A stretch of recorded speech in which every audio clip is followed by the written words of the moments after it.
The moment a stranger slid a thin envelope onto my cafe table and whispered, "You will need this tonight," I knew my quiet life was about to end.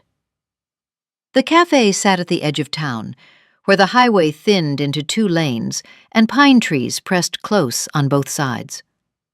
I had been coming there every Thursday afternoon since my husband died, because it smelled like baked apples and old wood, and because the owner never asked how I was doing. That day I was there with my son Lucas and his wife Marissa, sitting across from me in a booth, polished smooth by decades of elbows and conversations. Outside the window, the Oregon sky hung low and gray, the way it always did in late fall.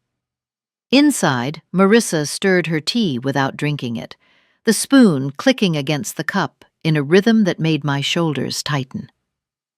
"You really should think about downsizing, Eleanor," she said finally, her voice light but rehearsed. "That land is too much responsibility for one person now." Lucas nodded quickly. He had my husband's eyes, but none of his steadiness.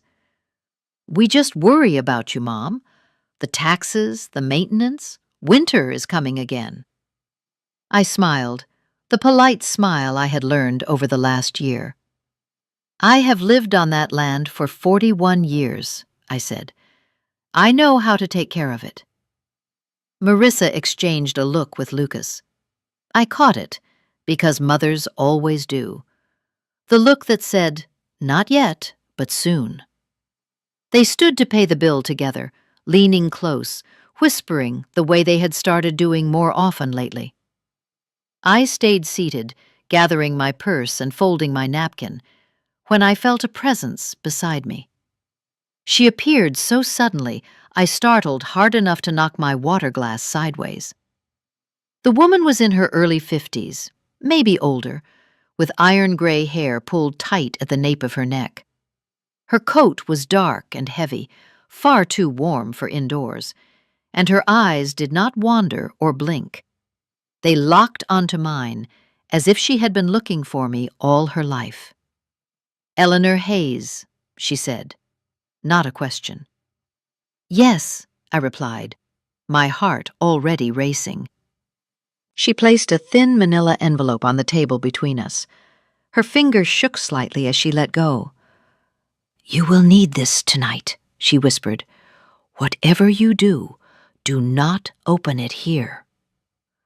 I opened my mouth to ask who she was, how she knew my name, what she meant, but she was already turning away. By the time I stood, she had reached the door and slipped outside, swallowed by the passing traffic and mist. I stood there frozen, staring at the envelope as if it might explode. Lucas and Marissa returned moments later. "Everything okay, Mom?" Lucas asked. "Fine," I said too quickly. I slid the envelope into my bag before either of them could see it. My hands would not stop shaking. The drive back to my house passed in a blur of road curves and small talk about weather and real estate prices. They dropped me off at the end of my gravel drive, declining my invitation to come in. I watched their car disappear, then stood there listening to the wind in the trees, feeling suddenly watched. My house waited at the end of the drive, old white siding, green trim, the same home my husband and I had painted together years ago. The land stretched behind it, acres of forest and cleared field, passed down through my husband's family, long before I married into it. Inside, I locked the door, something I had not done regularly before my husband died. The envelope lay heavy in my bag, like it knew it did not belong there. I placed it on the kitchen table and sat across from it for a long time without touching it. The house creaked softly, settling around me. Outside, dusk slid into night. I did not know yet that the envelope would lead me to a truth buried deeper than the roots of my land. I only knew that for the first time since my husband died, I was afraid of the people closest to me. I waited until the house was completely dark before I touched the envelope. I do not know why I waited. Maybe part of me hoped that if I ignored it long enough, it would lose its power. Maybe I was afraid that once I opened it, there would be no turning back. I made myself a cup of tea I did not drink and sat at the kitchen table listening to the clock tick and the wind press against the windows. At exactly 8:47, I slid my finger under the flap. Inside was a small brass key wrapped in tissue paper and a narrow strip of lined notebook paper folded once. The handwriting was neat and deliberate. 11:32 p.m. Answer: do not call back. That was all. No name, no explanation. My throat felt dry as sand. I checked my phone. 8:51. Almost 3 hours to wait. I locked every door and window, though nothing in my life had ever required that level of caution before. The land around my house was quiet, as it always was at night.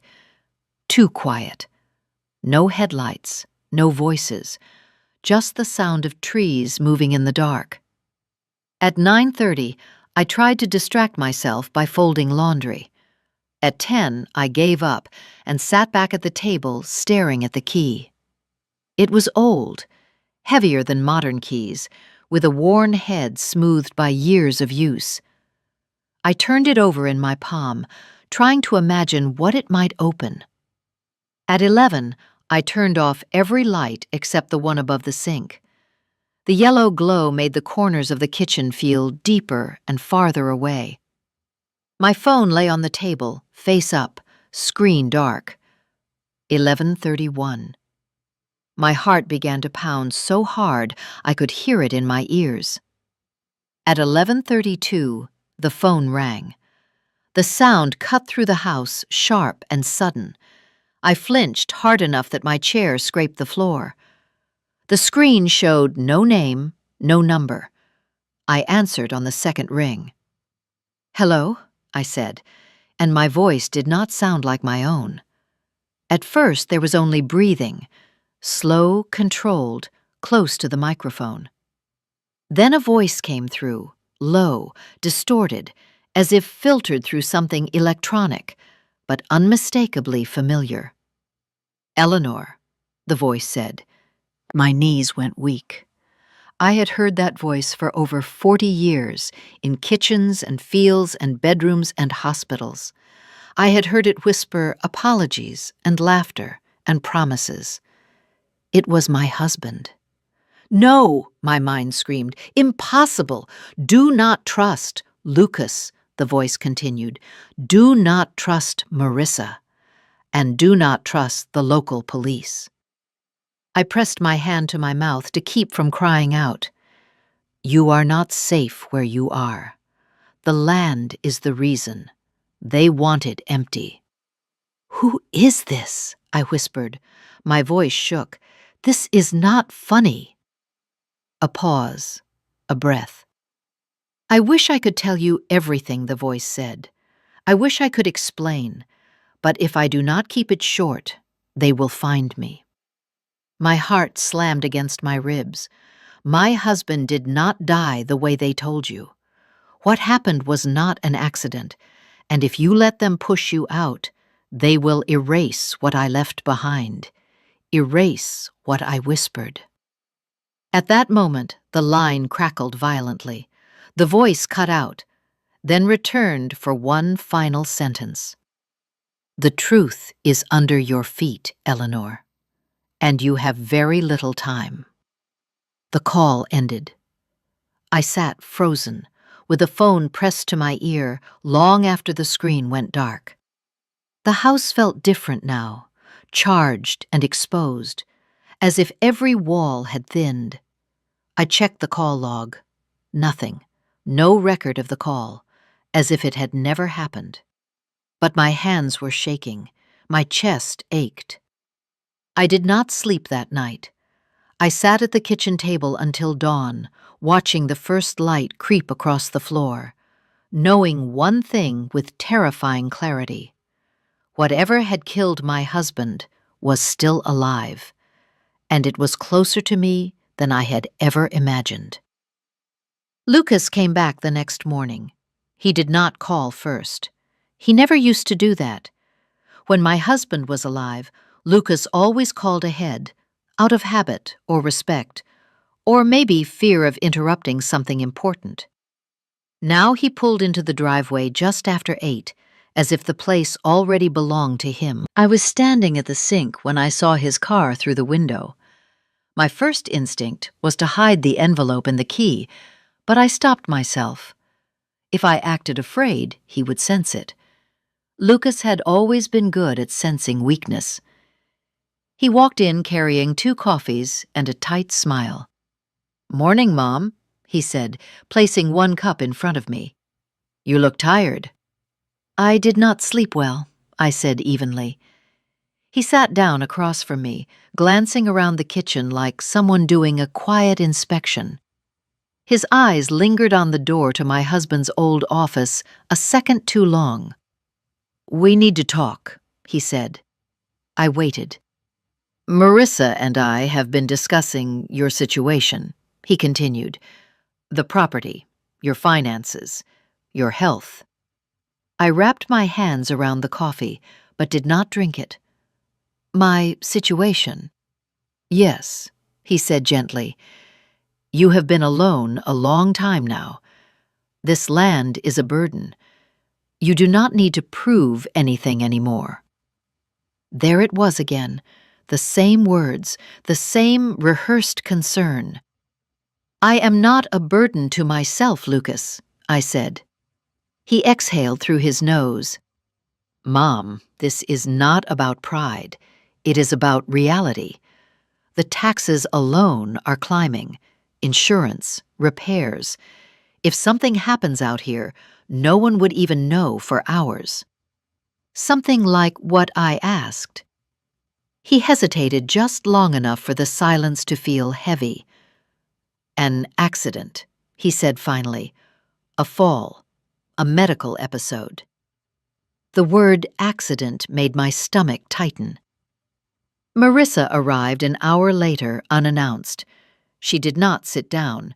She remained standing near the doorway, scrolling through her phone like she was already late for something. "I took the liberty of reviewing your accounts," she said, looking up at last, "just to understand where things stand." "You had no right," I said. She smiled politely. "As Lucas' next of kin, he has an obligation to know." I looked at my son. He did not meet my eyes. "According to what we found," Marissa continued, "you cannot sustain this lifestyle much longer. You are dipping into savings at an alarming rate." "I am fine," I said. "Are you?" she asked softly. "Because, to me, it looks like grief is clouding your judgment." Lucas leaned forward. "Mom, maybe we should talk about guardianship, just temporarily, until things stabilize." The room went very still. "Guardianship," I repeated. "It is just a legal safeguard," Marissa said quickly, "to protect you, to make sure decisions are made in your best interest." My heart began to pound. The voice from the night before echoed in my mind. "Do not trust them." "You want control," I said quietly, "not protection." Marissa sighed, as if disappointed. "Eleanor, please, this does not have to be difficult. If you agree to sell the property and move closer to town, all of this goes away." "And if I do not?" Lucas looked away. Marissa answered. "Then we will have to move forward without your consent." A chill ran through me. She stepped closer, lowering her voice. "Farms are dangerous places, Eleanor. People your age get hurt all the time. It would be tragic if something happened before this was resolved." I stood up so fast, my chair tipped backward. "Get out," I said. Lucas looked shocked. "Mom, calm down. Get out of my house now." They left together, Marissa already dialing her phone, Lucas glancing back once with an expression I did not recognize. Not concern, calculation. I locked the door after them, my hands shaking. For the first time since my husband died, I understood something clearly. They were not worried about me. They were afraid of what I was standing on. And whatever was buried beneath my land had turned my own family into strangers, capable of destroying me to get it. After Lucas and Marissa left, I did not cry. I cleaned. I washed the coffee cups they had touched. I wiped the table. I swept the floor as if order could protect me from what was unraveling. When there was nothing left to clean, I stood in the middle of the kitchen and realized the truth had settled into my bones. My husband had not been wrong. I went to his office and closed the door behind me. The room still smelled faintly of cedar and machine oil. His desk sat exactly where he had left it the last time he walked out of this house. I had avoided this room for months because grief lived here. Now I understood that something else did, too. I opened the filing cabinet. At first, everything looked ordinary. Property tax statements, old insurance policies, equipment manuals. I forced myself to slow down, to look closer, the way my husband always did. That was when I noticed the dates. Several documents had been moved recently before his death. Not removed, just repositioned. A man preparing not to be discovered, but to be understood. I found a thin folder tucked behind the deed paperwork. Inside were bank statements I had never seen before. Cash withdrawals spaced carefully across months, always under the threshold that would raise questions, always ending 2 weeks before his death. My chest tightened. My husband hated cash. He believed in records and receipts and proof. If he was withdrawing money like this, it was because he did not want a trail.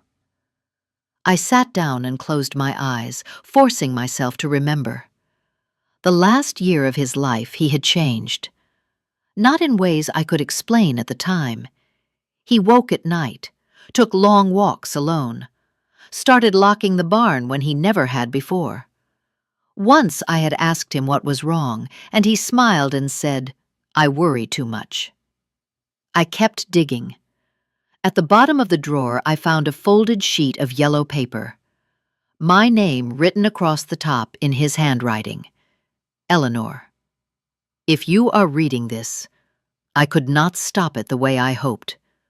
Do not ask questions where ears listen. The truth is buried, and silence was the only thing that kept you alive.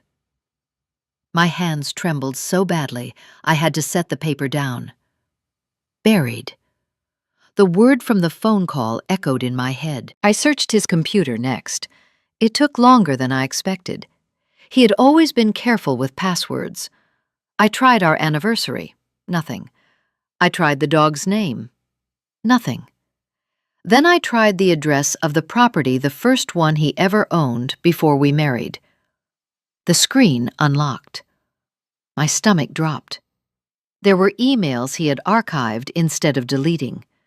Correspondence with a criminal defense attorney in another state.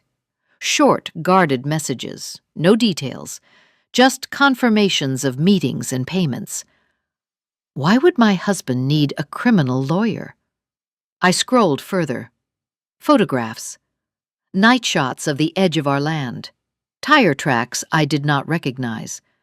A section of the forest near the old slope that he had always told me not to walk alone. I remembered now. The arguments. Him insisting I stay away from that part of the property, telling me it was unsafe without explaining why. He had been protecting me, and whatever he had discovered had been important enough to frighten him into secrecy. I leaned back in the chair and stared at the ceiling. Lucas had grown up here. He knew every path, every hollow, every place someone could hide something and never be seen. The thought made my stomach turn. My phone vibrated in my pocket. A message from an unknown number. "You are doing the right thing. Do not confront them. They are already watching." I stared at the screen until it went dark. My husband had left me a trail, not to accuse, but to survive. And for the first time, I understood that the man I loved had walked into danger alone, so that I would not have to. Now that danger was mine, and the land beneath my feet was no longer just home. It was evidence. I did not go outside for the rest of that day. I watched the land through the windows instead. The tree line, the slope behind the north field, the stretch of ground my husband had always told me to avoid after dusk. For years I had thought it was concern for my safety. Now I knew it was something else entirely. By late afternoon, a truck I did not recognize rolled slowly past the end of my driveway. It did not turn in. It did not stop. It simply passed and disappeared down the road. But it came back an hour later. That was when I understood the message. They are already watching. Just after sunset, my phone rang again. This time, it was not distorted. "If you are alone, do not hang up," the man said quietly. "Who are you?" I asked. "Someone your husband trusted when he ran out of options. My name is Grant Mercer. I cannot stay long." I stood frozen in the middle of the living room. He told me if anything happened to him, I should watch you until you were ready to see the truth. He also told me your son would not wait forever. I closed my eyes. "Tell me." "There is a service tunnel under your property," Grant said. "Older than the house. It was built decades ago and later expanded. It connects to natural rock chambers that were never mapped. Most people would never find it." My heart hammered. Lucas found it years ago. He realized it could hide things no one would look for, things that could move quietly and disappear just as fast. "What things?" I whispered. "Illegal shipments, storage, transfers. The land made it perfect. Isolated, private, protected by family loyalty." I slid down into a chair. "Your husband discovered signs of activity about 2 years ago. Vehicles where they should not be, fresh tracks after rain, equipment being moved at night. He followed the trail until it led underground." I remembered the nights he came in late, covered in dirt, claiming he had been fixing a drainage issue. I remembered the fear in his eyes when headlights appeared near the trees. "He documented everything," Grant continued. "Photos, times, names. He tried to stop it quietly. He confronted Lucas."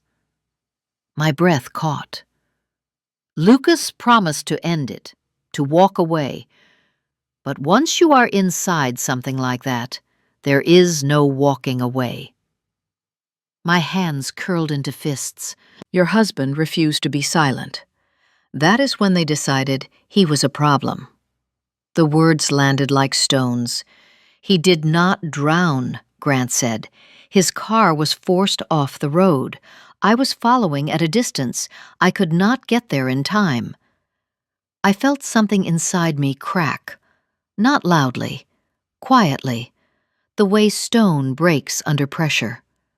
"Why are you telling me now?" I asked. "Because they are moving faster. They want the land sold. Once it changes hands, the tunnels disappear under permits and construction. Evidence buried forever." I thought of Lucas in my kitchen talking about accidents, Marissa mentioning guardianship. The timing was no coincidence. "What do they want from me?" I asked. "They want you gone, either compliant or removed. Your husband bought time by dying. You bought more time by not selling yet, but they are running out of patience." The call ended abruptly. I sat there long after the line went dead. The house felt smaller now, the walls thinner, the floor beneath my feet no longer solid. I walked to the back window and stared at the land stretching into darkness. 41 years I had walked that property, believing it held memories and roots and safety. Now I knew it held something else, something poisonous. And the most terrifying truth of all settled into my chest. The danger was not hidden in the ground. It was the fact that my own son had chosen it over his family. And he would not stop unless someone forced him to. The knock came just after midnight, not loud, not urgent. 3 slow, deliberate taps that carried through the house like a warning. I was sitting at the kitchen table with all the lights off, listening to the hum of the refrigerator and the wind moving through the trees when I heard it. I did not answer. The knock came again, followed by a familiar voice. "Mom, it is Lucas. We need to talk." My heart pounded so hard I was sure he could hear it through the door. I stayed still, counting my breaths, the way my husband once taught me during a storm. Then another voice joined his, calm, professional, almost rehearsed. "Mrs. Hayes, this is Deputy Collins. We are here to check on you. The police." "Do not trust them," the voice had warned me. I stood slowly and moved to the window beside the door, careful not to cast a shadow. 2 cars sat in my driveway, Lucas's and a patrol vehicle. Marissa stood near the porch rail, arms folded, her posture rigid and impatient. I opened the door just enough to speak. "What is this about?" I asked. Lucas stepped forward immediately. "Mom, we are worried. You have not been answering calls. Marissa says you have been acting confused, talking about things that do not make sense." Marissa did not deny it.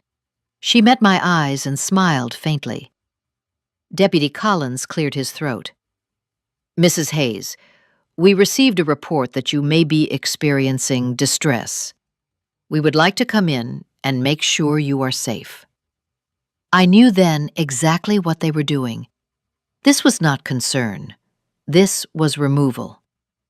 "I am fine," I said. "You can leave." Marissa's voice sharpened. "Eleanor, please do not make this harder. You are alone out here. You have been through trauma. Sometimes people do not realize when they need help." Lucas reached for the door. I slammed it shut and locked it. The shouting began immediately. Lucas pounding, Marissa yelling that I was being irrational, the deputy threatening to force entry if I did not cooperate. My hands shook, but my mind was suddenly clear. I ran. I grabbed my coat and the flashlight my husband kept by the back door and slipped out through the mudroom, stepping into the freezing night. The air burned my lungs as I crossed the yard, keeping low, moving fast toward the trees. Behind me, the front door burst open. "Mom, stop!" Lucas shouted. Flashlights cut through the dark, slicing the woods into fragments of light and shadow. I ran harder than I thought my body still could, branches whipping my face, roots catching my feet. I knew this land. I had walked it for decades. They knew it too, but fear made them careless. I reached the clearing near the old slope and dropped to my knees beside the place my husband had once joked was good for hiding treasure. The ground was cold and hard. I dug with my hands, nails breaking, skin tearing, until my fingers struck something solid. A container. Plastic, sealed, heavy. Footsteps crashed through the brush behind me. I tore the container free and ran. A beam of light caught me, and for a moment I saw Lucas's face, twisted with panic and rage. "Give it to me, Mom," he screamed. "You do not understand what you are doing." I understood everything. I ran deeper into the woods, lungs screaming, heart hammering, until I saw headlights on the old service road beyond the tree line. A car idled, engine running. The passenger door opened. "Get in!" a woman called. I did not hesitate. The car surged forward as I slammed the door, clutching the container to my chest. In the rear window, I saw Lucas stumble to a stop, flashlight falling from his hand. The woman driving did not look at me. "They crossed a line tonight," she said quietly. "There is no going back now." I stared at the dark trees rushing past, knowing with absolute certainty that whatever was inside the container was powerful enough to destroy my family, and powerful enough to save my life. The night swallowed the farm behind us, and with it, the last illusion that this could ever be resolved peacefully. We did not stop driving until the road narrowed and the trees gave way to empty fields. The woman finally spoke again, once we were far enough away that my hands stopped shaking. "My name is Claire Donovan," she said. "I worked with your husband the last year of his life. Not officially, off the record." I held the container tighter. What is inside this? Everything they cannot afford to lose. She pulled into the lot of a closed roadside motel and cut the engine. The silence rang in my ears. "Open it," she said. "You deserve to know." My fingers trembled as I twisted the seal. Inside were flash drives sealed in plastic, a small notebook wrapped in oilcloth, and a folded letter with my name written in my husband's careful handwriting. I opened the letter first. "My dearest Eleanor, if you are holding this, then I failed to stop them. I am so sorry. I left you with this burden, but you were always stronger than you believed." The words blurred as tears filled my eyes. Claire gave me a moment, then spoke quietly. "He documented everything: the tunnel access, the transfers, the payments, and proof that Lucas and Marissa coordinated it all." I felt sick. "He tried to protect you," she continued. "He knew, once you knew, you would never back down." I wiped my face. "What happens now?" "Now we set the trap." The plan formed quickly because there was no time for hesitation. Lucas and Marissa would come for the container. They had crossed too many lines to stop now. They would want control back. Silence restored. We would give them the chance. By morning, a message was sent from my phone. "I will return what I took. Meet at the house tonight. Come alone." I knew they would not come alone, but they would come. That evening, I stood in my kitchen again, the same place where everything had begun. The house was dark, except for one overhead light. The containers sat on the table, visible and tempting. My heart pounded, but my voice was steady when the knock came. Lucas entering first. His face was pale, eyes darting. Marissa followed close behind, her expression unreadable. And behind them, the deputy stepped in quietly, shoving the door. "You have no idea what you have done," Marissa said coldly. I looked at my son. "You killed your father." Lucas shook his head violently. "I did not mean to. It was supposed to scare him, just enough to make him stop." Marissa's eyes flashed. "He was a liability." That was all Claire needed. The lights snapped on, voices shouted, doors burst open. Federal agents flooded the room, weapons drawn. Everyone on the ground, hands where we can see them. The deputy froze. Marissa screamed. Lucas collapsed to his knees. I stood perfectly still as they were restrained cuffs, clicking wrists forced behind backs. Lucas looked up at me, tears streaking his face. "Mom, please." I felt something inside me harden, not into hatred, but into clarity. "You chose this," I said quietly, "not me, not your father."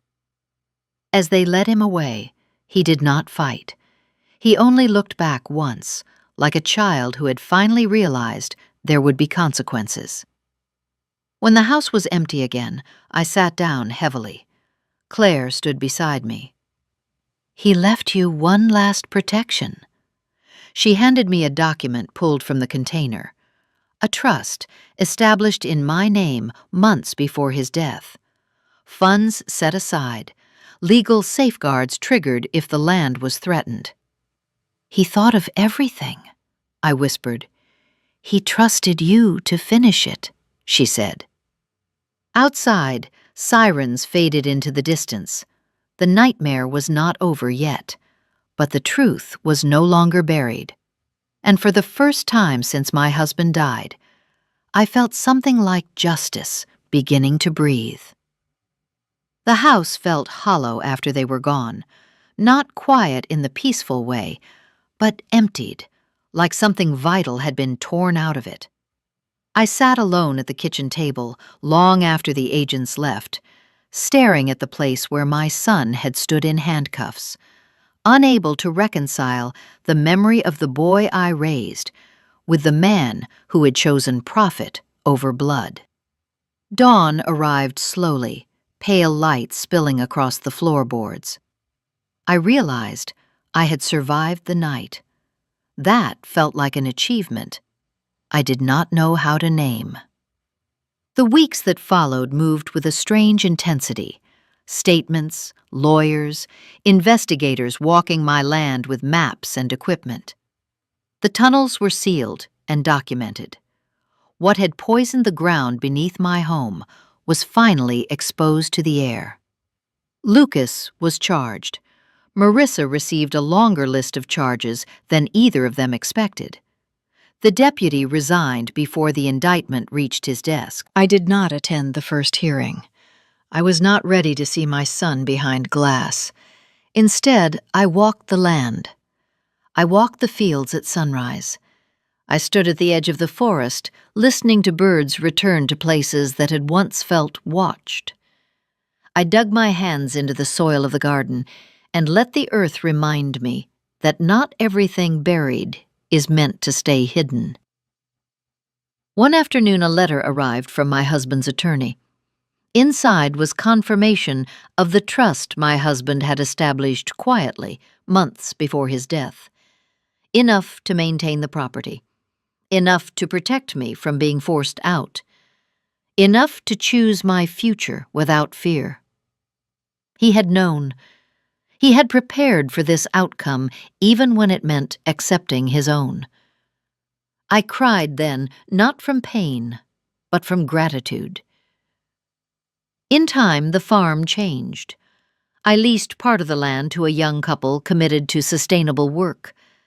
I closed off the areas that carried too much memory. I learned which paths I could walk again, and which I needed to leave behind. I visited Lucas once, months later. He could not look at me at first. When he finally did, there was no anger left, only regret. I did not forgive him that day, but I told him the truth. "Your father loved you until the end," I said, "and because of that love, he trusted me with what you could not be trusted with. Responsibility. That was all I could give." When I left the prison, I did not look back. Life did not return to what it was. It became something else, stronger, quieter, mine. At 67, I learned that strength does not announce itself. It reveals itself when there is nothing left to rely on except your own judgment and your willingness to stand alone. The land is still here. So am I. And the truth that nearly destroyed us all now rests where it belongs, not buried, but known. The most dangerous betrayal is not the one that comes from strangers, but the one that grows quietly inside family. Silence may feel like protection, but truth is what keeps us alive. And no matter your age, strength does not fade. Sometimes it only waits for the moment it is needed most.